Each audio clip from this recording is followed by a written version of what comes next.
So this is the editor. Got plenty of stuff.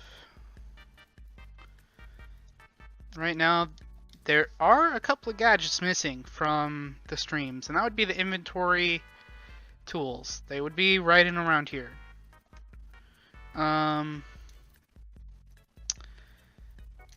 And let me just show you how to do some quick stuff. So you want to do an inventory, right? You want to make something like an inventory. That's pretty easy to do. Just take player, something for an inventory to like replace these tools that are gone. You take out a variable. These are really cool. You can have the multiplayer, which means you can have this value different for each player in the scene. And then persistent dream makes it persist across like multiple scenes in a dream. So what you can do with this is, instead of having it at -1000, you can just have a boolean value in here, which would be 1. So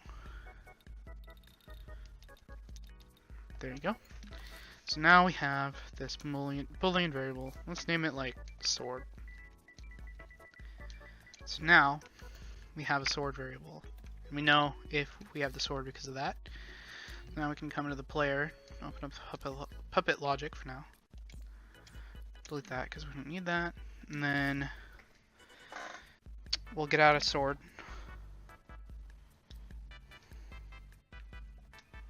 Banana sword. We'll size it properly. That's something, that's right. Yeah, that looks good. And what we can do is make a simple chip to have the pickup logic. I can actually, I have a pre-made one. It's called interaction. So this, what it does is it has the trigger zone, and that detects if the player is nearby close enough to pick it up. And if they are, then it will display this square above it to show that you can pick it up.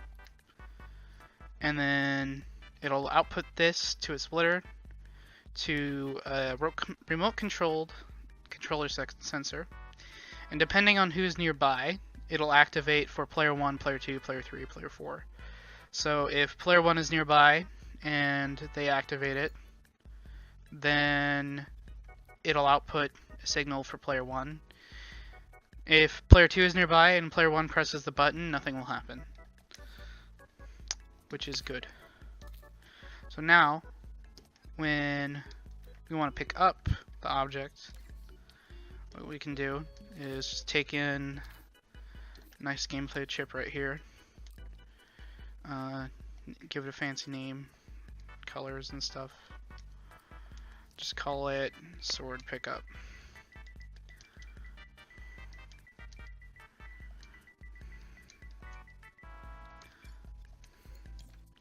Put this on here, and now everything should move with this blue chip instead of that one. So we can put this back down, and when you press the square button, we can have it so you modify the name, you can modify the sword variable to be 1. We're going to set it only when it's powered on. So what we'll do is do this, and then what we can do from here is you're like, okay, well, you pick up the sword and it sets this value to 1, but now the sword is still on the ground and you're not picking it up at all. So what you can do is you can take variable modifier and variable modifier and have it sword and get continuously. So now you have this value that you're setting here, and you can have a not gate.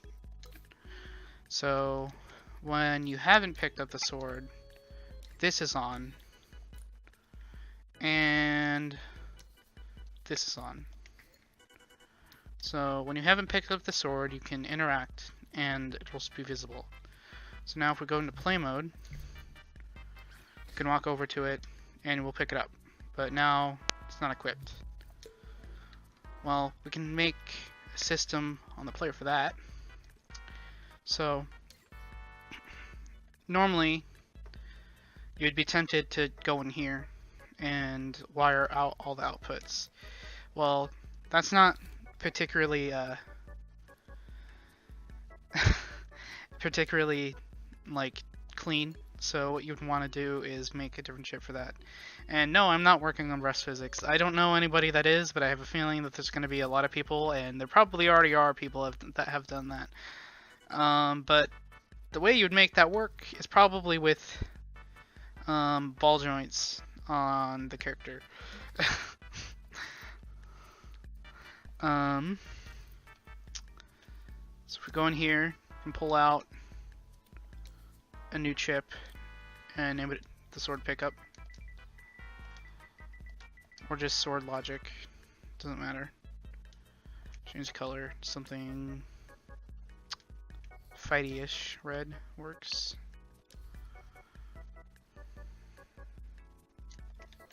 Alright, and then we can have the same variable modifier in here. Continuously, sword.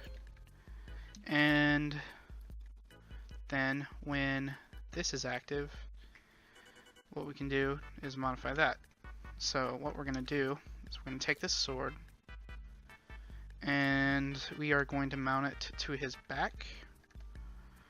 So when he has it, but it's not equipped, then it is on his back. So now we can also make a system to switch it to being equipped. So get a selector, and then what we can do is take a controller sensor. Oops. I think I just found a bug. Nice. Cool. I found a bug. Nice. I accidentally deleted. I deleted and placed it at the same time. So nice. I found a nice. That's great.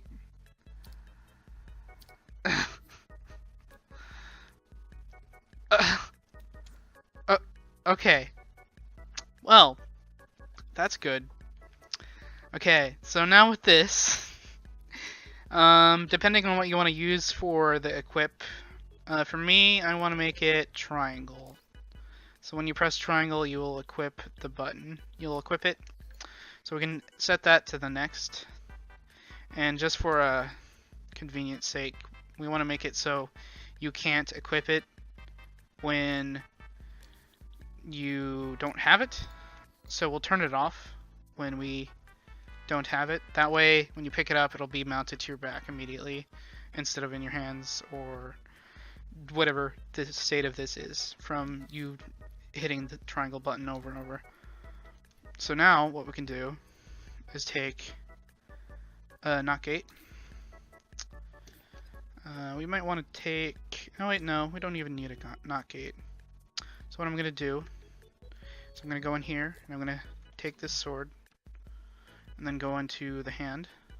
You know what? I'm right-handed, so I'll do this.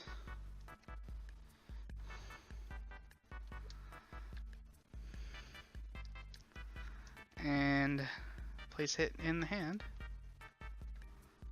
Okay, so now he's holding it.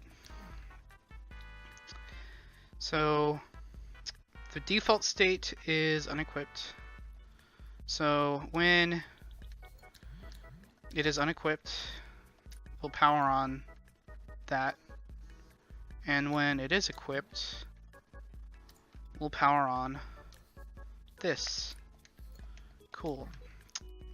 So now we should be able to pick it up, and then equip it. Okay, why are you glitching out?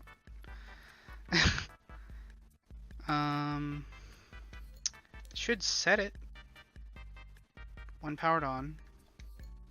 You know what? I think I need a frame delay.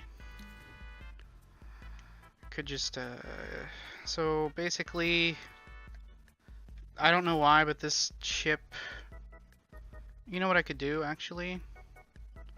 No, that won't work. What I can do is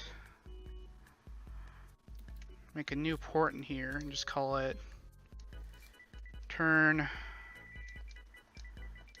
off.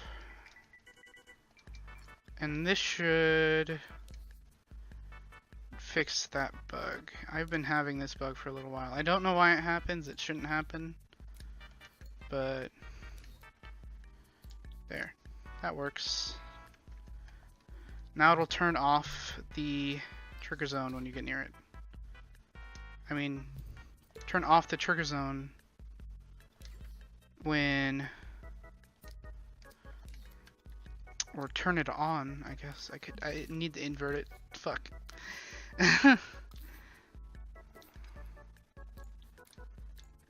There we go.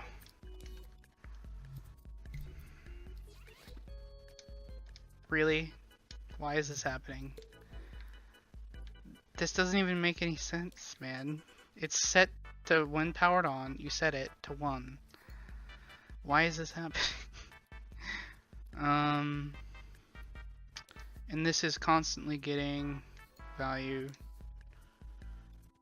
You know what? This is an easy fix. Just say screw it and get a counter out. Set it to reverse and or just do that. I don't fuck. There we go. That way it'll stay off, motherfucker. Then we take the NOT gate.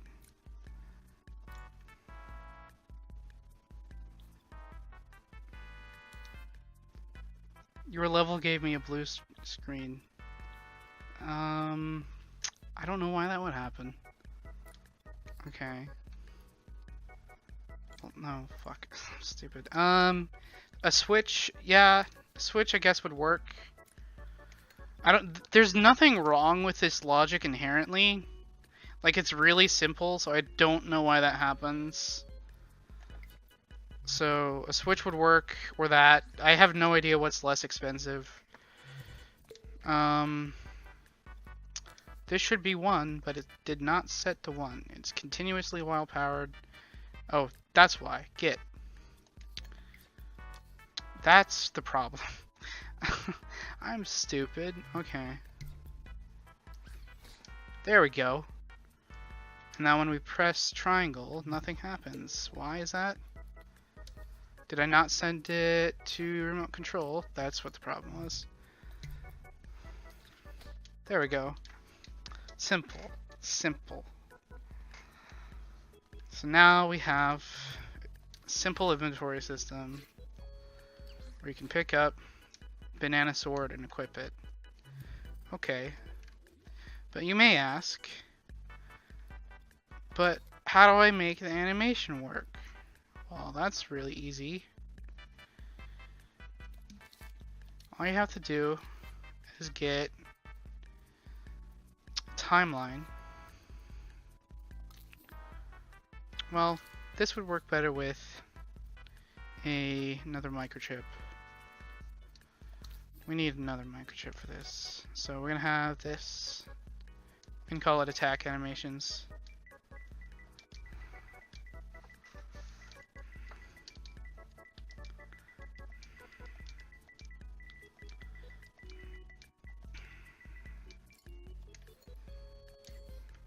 Alright.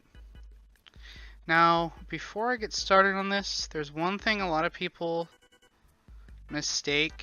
one big mistake they make when they animate, is they have it so the animation will cancel itself when you keep mashing the button. So if you're like continuously spamming the square to attack with the sword, it will continuously repeat from the beginning over and over again instead of completing the animation and then going on. So what we want to do for that is when we attack, we want to make sure to have a counter on there to have it so basically you can only attack when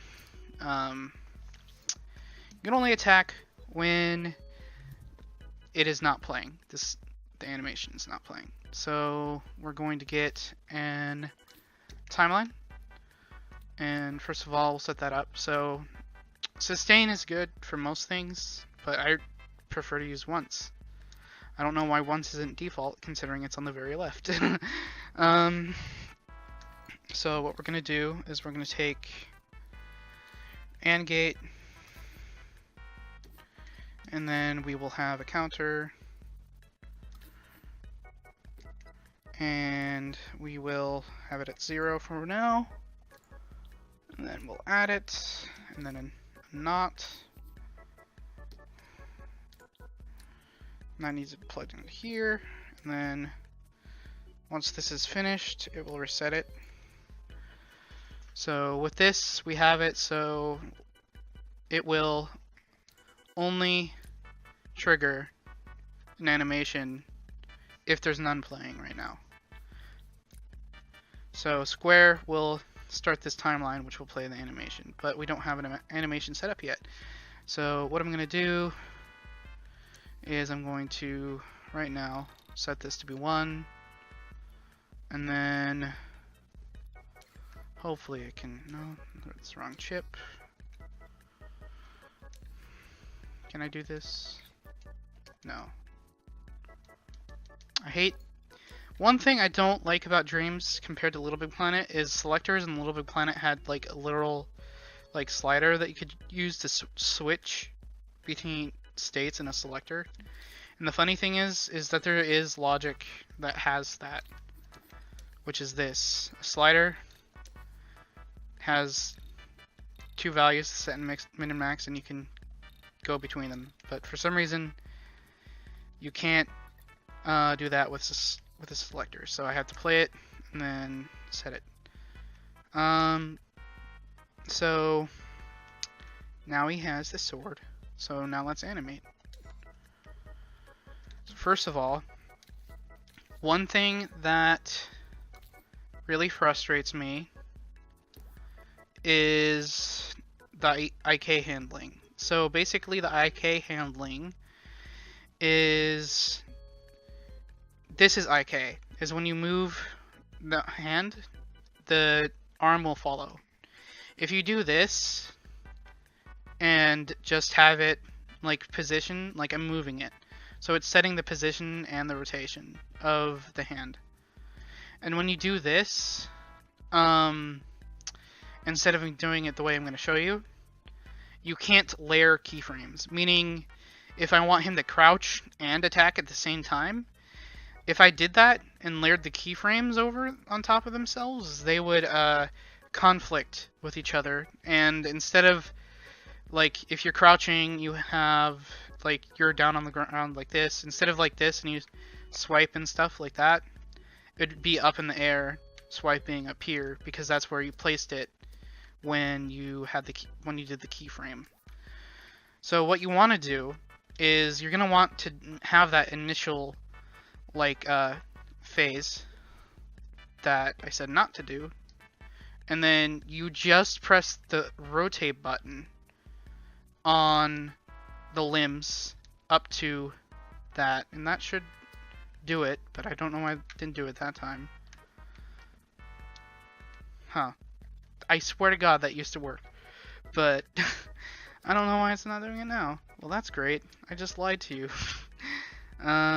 But yeah, I can show you the thing that happens when you layer keyframes improperly. If we do that, can pull this down here. And so that's for that. And I'll just have a button set up for now. 2 buttons.